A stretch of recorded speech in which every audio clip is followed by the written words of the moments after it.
Welcome to the Waffle Flower channel. This is Nicole, and today I'm going to share the Poinsettia Stamp Set in two colorways. One more a traditional color combination and the other more elegant with layered embossing powders. The first card both backgrounds are going to be the same, so I guess I'll start there. And I'm going to create my own text background by taking several of the words from the Poinsettia Stamp Set, and I want to lay them out in a line. Originally, I kind of thought I would use the Misty for this, and then I decided that I thought it might be easier, at least for me, to use an acrylic block. So while I did set them up on my Misty, I picked them up with a long acrylic block, and I'm going to draw a very light pencil line on a dark gray cardstock. This is going to help me start. This is the first line of text. These are all the small words from the Poinsettia Stamp Set. I'm going to line those up and stamp those with white pigment ink on this dark gray cardstock. I like the white pigment ink for creating a great text background, and as the pigment ink dries, I really think it gives a nice subtle look that's not overwhelming.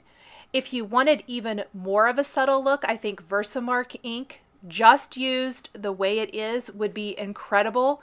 It's going to give you more of that watermark look, and it won't show up quite so much, so it would be a little bit more subtle than even the white. I'm going to repeat this line of text over and over, completely covering the bottom half of the card at an angle. I often like to stamp text at an angle when I'm creating my own text because I think it disguises that maybe it's not quite straight. Next, I'm going to stamp the colorful or more traditional poinsettia, starting with the stems, and I'm going to stamp this with Vintage Photo Distress Oxide inks. Again, these have some pigment in them, and I think it matches the white pigment ink a lot, or the look of that. With solid images, pigment inks tend to give you super nice results, which is what I was going for. Next, I am going to stamp the main portion of the flower with Candied Apple Distress Oxide. I am using the Misty for each of these steps. Mostly, I think it helps line up so much easier. I did try stamping it just with acrylic blocks, and I did not get it lined up, and I was super frustrated. If you were wanting to create multiples of these poinsettias, I would highly recommend using some sort of a stamp positioner tool because I think it helps a lot. The images are together, meaning all three of these flowers are on one stamp. And I think there's a lot of play there where the stamp maybe kind of gets skewed a little bit on your acrylic blocks. So if you can line it up perfectly with the first impression and use something like the Misty or a stamp positioner, it helps a ton. For the next layer of the poinsettia, I'm using Fired Brick. And finally, I'm going to finish with the leaves. And for these, I'm going to use a combination of Lucky Clover and peeled paint. The majority of the leaves is peeled paint, but I want to pull in just a little Lucky Clover for that two-tone effect. I was kind of seeing which one I liked better there. That's why I was pressing the ink onto my paper. So I rolled some of the Lucky Clover around on the edges. I'm going to stamp that, but to disguise maybe where it's got a harsh line from one color to the other, I'm going to ink up the leaves again, just with peeled paint this time, and press that on top. So there is the first poinsettia flower. So beautiful. Die cutting that with a coordinating die. This is one of the text backgrounds I ended up not using. I liked the darker gray cardstock a lot better, so that's what I'm going to use here. You're going to want to make sure that pencil line is erased then, and I made sure that the pigment ink was completely dry. If it's not, go ahead and hit it with a heat tool so you don't smear it, and then erase that line. Next, I am going to take a frame die and die cut my background to give the edges some added interest. This is a stitched layers die, and I stamped the background on an A2 sized piece of cardstock, 5.5 inches by 4.25, and I'm going to keep all of the components. It's actually going to be an inlay, but it does add some nice detail around the edges, which I think adds to the interest of the card. Now, instead of using the With Love stamp from the Poinsettia Stamp Set, I'm going to use the With Love die cut from a combination of cardstock adhered to fun foam. This gives a fantastic dimensional greeting. I think the dimension adds a little bit of interest to the card here. You could also stamp the greeting from the Poinsettia Stamp Set and emboss that with embossing powder to really make it pop if you wanted to. But on the traditional colorway card, I'm going to leave my greeting in the white cardstock. I think it stands out nice against the dark gray background. To give this inlay some dimension, I'm going to secure these two panels together with fun foam along the back. This is one of my favorite ways to make an entire panel dimensional, and it's super easy to fit the two panels together this way. I'm going to butt the fun foam, or not fun foam, the foam adhesive to right next to each other all the way across. It's going to make a nice dimensional panel that won't have any areas that kind of sink down. This is especially important when putting this through the mail. You don't want anything to get kind of pressed down or ruin the look of the card. Fun foam would work on the back of this and would be another option. You could create or die cut, trim, whatever, an entire panel of fun foam to fit on the back and add adhesive to it, and you wouldn't have to add all of these strips of foam adhesive. So here is the first colorway card. Beautiful traditional poinsettia.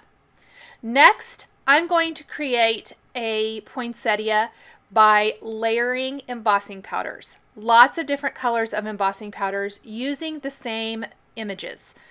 So I first have a piece of black cardstock here.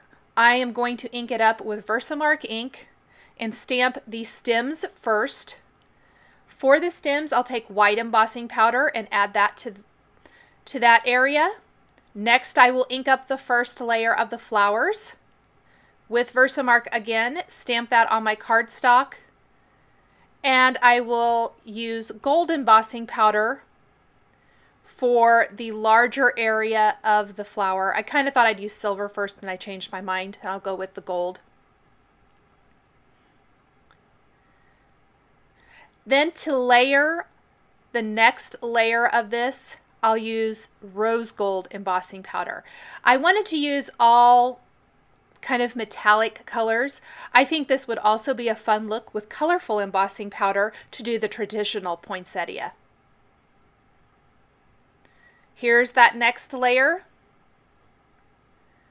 I'm going to ink this up and then sprinkle on the rose gold embossing powder. So super pretty. And it's going to give that nice dimension and the two-tone look to the flower. I missed a little area on one of the flowers, so I'm going to go ahead and add some more Versamark to it.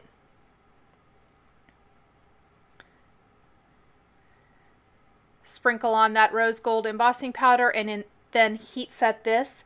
The leaves for this image are all going to be stamped,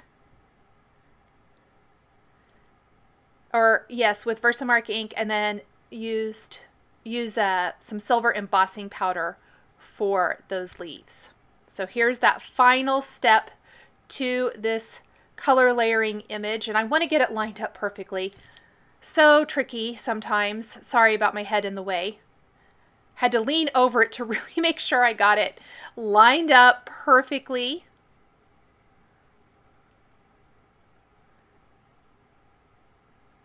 And then the silver embossing powder. Once I have this all embossed, I am going to use the coordinating die again and die cut this poinsettia. I use a little Post-it tape to hold the die in place while I run it through the die cutting machine. That way I don't have to worry about it shifting after I've gone through all the effort of lining up all of these different steps. So pretty.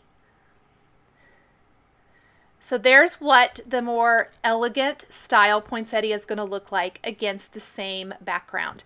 Now, I tried a couple different things and I decided to go with a silver die cut greeting, just like the white greeting from the traditional card. This is some silver metallic cardstock adhered to fun foam and then adhered to the card. If you don't have fun foam or the die and you want to use the stamp set only, you could definitely stamp the greeting from the Poinsettia Stamp Set and use embossing powder to get that little bit of dimension for the greeting.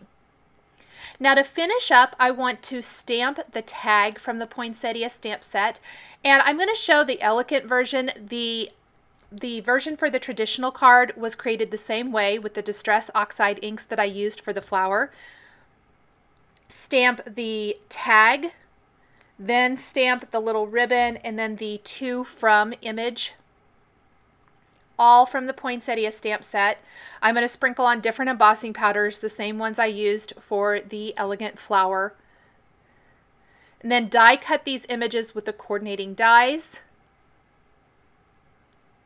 and adhere them to the card. Then this whole panel is going to be adhered to a white side fold card base.